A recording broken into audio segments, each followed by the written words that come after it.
Atikabong talaga. Umaatikabong na talaga ang mga usap-usapan. Marami nagsasabi na ang false prophet ay lalabas na. Kasi ang false prophet, ito ang magpapakilala sa Antikristo. Ngayon, ang tanong nila, merong hula, isang matandang hula, isang arkobispo sa bansang Ireland. Kung tawagin po siya ay Saint Malachy. Okay? Pwede rin siguro Malachy or whatever. Pero maraming nagsasabi yung kanyang hula ay may pagkakatugma-tugma sa mga events na nangyayari ngayon. Sa kasalukuyan po, meron pong conclave. Ito po ay pagpili ng bagong papa sa Roma. Pero marami po nagsasabi, ang pinakahuling papa ay si Papa Francisco.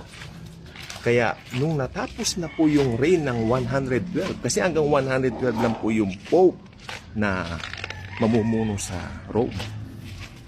Sinasabi nila, yung susunod daw doon ay isang tao na mamumuno sa isang madilubyong pamamaraan. Ayoko po magbanggit kasi to play safe, doon lang po tayo sa kung ano yung sinasabi ni Saint Malachy. Okay. Pero, wag naman tayo magtutok niya sa Malachy prophecy. Let's go back to the Bible. We are Christians. We belong to Jesus. At kung meron tayong dapat pinag-uusapan, ay ang kanyang mga salita, ang Biblia. Sa Biblia, talagang may pinangalanan na false prophet. Lalabas ang false prophet, mauuna sa Antikristo. Ito ang tagapaghanda ng daan ng Antikristo bago maghasik ng lagim sa buong mundo. Natatandaan niyo ang Panginoong Hesukristo, nung siya po ay bago lumabas, meron siyang tagapaghanda ng daan. Ang pangalan ng tagapaghanda ng daan niya ay Juan Bautista. Binautismuhan niya ang Panginoong Hesukristo para tupdin ng buong kalooban ang pinagagawa ng Ama sa kanila. Okay? So, ganun din po ang mangyayari sa paglabas ng Antikristo. Nasa likod po nito ay si Satanas. Pero bago lumabas ang sasabihin natin, pinakapopular na tao sa buong mundo, okay? Especially sa panahon ng delubyo, ng 7 years of tribulation, bago lumabas ang Antichrist, lalabas muna ang false prophet. Okay? So, dito po, ito pong hulang ito ay very safe sapagkat ito po ay nasa Bible na po. Hindi na po tayo magbibigay na, ganito si Saint Malachy, ganyan. Kasi, ayaw ko magbigay ng pangalan at sabihin na ito yung false prophet. Dahil, tandaan niya, nagko-conclave sila ngayon. O baka sabihin, sinabi natin na yun ang false prophet o ganun-ganun. No, sa Biblia lang po tayo. Ang alam ko po talaga at ang alam nating mga Kristyano, may lalabas na isang tagapaghanda ng daan ng Antichrist bago siya lumabas. Okay? So, talagang pinapattern talaga nila. Ginagaya nila. Okay? Iginagaya nila doon sa paglitaw ng Panginoong Hesukristo. Okay?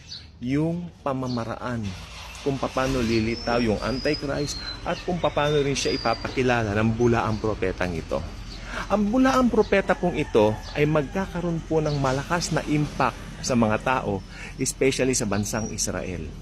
Tandaan po ninyo, ang mga Hudyo ay nasasabik para po sa kanilang third temple. Okay? Ang mga Hudyo po ay nasanay sa pag-aalay. Okay? At natatandaan po ba ninyo, ang pinakamagandang istruktura na naigawa o nagawa sa kasaysayan ng buong mundo, maraming naniniwala, ay ang The Temple of Solomon. Okay? Ito po yung pinakakauna-unahang templo nila. That was the first temple. Ayon sa mga nagsabi, yan daw ang isa sa pinakamagandang, or should I say, marami naniniwala, pinakamagandang istruktura na naitayo sa kasaysayan ng buong mundo. At ito po ay nawasak, alam naman natin, nagkaroon ng digmaan ng mga panahon na yon. Pangalawa, ito po ay binuo, natatandaan niyo po sila Nehemiah. Ito po ay kanilang binuo. At hanggang dumating po yung tinatawag na second temple nila sa pamumuno ni King Herod. Very ambitious yung second temple Dahil yung second temple po na ito ay nakabuild po sa taas ng bundok. Okay? At itong second temple na ito, pangalawang templong ito po ang inabutan ng Panginoong Hesus. Kaya yung second temple, yung Herod's Temple, tinatawag ding the temple Jesus knew. Ayun, ito yung templo na naabutan ng Panginoong Hesus sa kanyang pagkakatawang tao. Pero hinulaan ng Panginoong Hesus na ang templong ito ay mawawasak. Yung pangalawang templo. At ito nga po ay nagkaroon ng katuparan noong AD 70. Natatandaan po niyo siya ay wept. Umiyak ang Panginoon. Iniyakan niya ang sasapitin, okay, ng Jerusalem. Dahil ang Diyos ay dumalaw, pero tinanggihan nila ito, ang Panginoong Hesus. At nangyari po yun, natupad po yun noong AD 70. So ngayon, nung mula AD 70 hanggang ngayon, walang templo. At ang pinakamasaklap po nito, ang mga Hudyo pagkatapos ng AD 70 ay nagkalat sa buong mundo. Okay, nagkalat sa buong mundo. Pero may hula sa Biblia na sila ay muling mabubuo.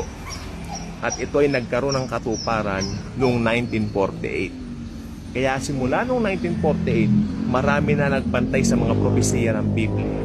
Marami na muli ang naging interesado. Marami na muling Kristiyano naging interesado sa eschatology. Okay? At sa panahon natin ngayon, ang pinakahula diyan, kapag ka naitayo na yung third temple, ibig sabihin, nandyan na yung Antikristo. Okay? Pero ang sabi naman ng Bible, hindi lilitaw ang Antikristo hanggat nandito pa tayong mga restrainer. Tayo mga believers. Pero balik po tayo sa pinaka-main topic natin. Ang bula, ang propeta, ang false prophet. Ang false prophet po ang magpapakilala sa Antikristo sa buong mundo. Okay? At pagkatapos po nito, ang Antikristo po ay magkakaroon ng popularity at siya po ay magiging pinakasikat na tao sa tulong ng bulaang propeta. Marami nagsasabi ang bulaang propeta, balik po tayo, sabi nila, ito raw po si Peter the Roman or yung susunod dun sa ika-112 na po, sabi po nila. Pero personally, I believe ang false prophet po ay isa rin pong Hudyo, sapagkat hindi paniniwalaan, makinig pong mabuti, hindi paniniwalaan ng mga Hudyo ang Vatikano o ang simbahang Katoliko o ang simbahan ng Roma. Alam niyo kung bakit? Dahil mayroon silang hindi magandang karanasan dito. Ito po yung nakaraang Holocaust. Bagamat si Hitler po ang gumawa ng mga kasamaan na yun sa kanila, dinadawit po nilang simbahang Katoliko dyan. So, medyo hindi po maganda yung kanilang experience dyan. At saka alam din nila yung mga inquisition na nangyari dati. So, ganun po. Kaya ako naniniwala ko itong false prophet ay isa po siyang Hudyo. Hudyo rin po siya. Kaya, anytime po, mangyayari na po yung nakahula. Paano? Sasabihin naman ng iba. Paano pag hindi naman yung yung hindi naman si Peter the Roman ang false prophet? Kahit hindi siya yung false prophet, kahit hindi si Peter the Roman yung false prophet, okay? Lalabas pa rin ang false prophet sapagkat hinulaan niya ng Biblia. Okay? Ipaghahanda niya ng daan ng Antikristo. Itutuon niya ang mata ng mga tao sa Antichrist. Tandaan niyo, ang pangunahing tauhan sa tribulation na yung Antichrist at ang pangalawang tauhan na yung false prophet. Okay? Ang false prophet po ay manlilin lang, magpapaulan din po siya ng apoy, kaya niyang gumawa ng mga mirakulo. Okay? So, ngayon po last days na po talaga tayo. And right now, sa atin pong kapanahunan bilang church ni Lord Jesus Christ, hinihintay na po natin ang rapture. Ang pagdagit niya sa atin, aalisin na po niya tayo dito. Naniniwala po ko habang nandito po tayo, hindi yan maa-unfold sa mga mata natin, mga Kristiyano, sapagkat dadagitin niya tayo. At pag dinagit niya na tayo, tuloy-tuloy na yan. Lalabas na ang Antichrist at nandoon na ang Antikristo. Lalabas na po siya at nandoon na rin yung false prophet. Sumisigaw at tinutuon niya ang mga mata ng tao sa Antichrist. So yan lang po ang topic natin ngayon. Naway natuto po tayong lahat. kaibigan,